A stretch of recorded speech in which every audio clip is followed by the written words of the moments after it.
Okay, let's review some types of altitudes and speeds. Indicated altitude is the uncorrected altitude indicated on the dial when it's set to local pressure setting. The pressure altitude is the altitude above standard 29.92. Density altitude is pressure altitude corrected for non-standard temperature used for performance calculations.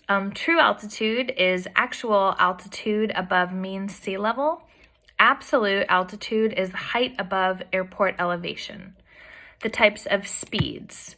You have indicated airspeed, which is what's indicated on the airspeed indicator. Calibrated airspeed, which is the indicated airspeed corrected for instrument and position errors. Equivalent airspeed, which is the calibrated airspeed corrected for compressibility errors.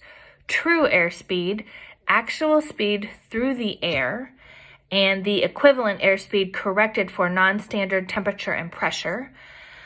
The Mach number, which is the ratio of the true airspeed to the local speed of sound, and ground speed, which is the actual speed over the ground, true airspeed corrected for wind conditions.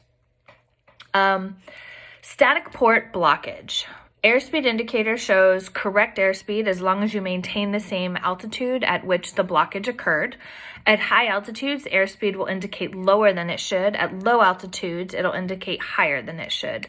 The altimeter will freeze on the altitude where it was blocked, and the VSI freezes on 0. After verifying a blockage in the static port, you should use an alternate static source or break the VSI window. In that case, expect reverse VSI information.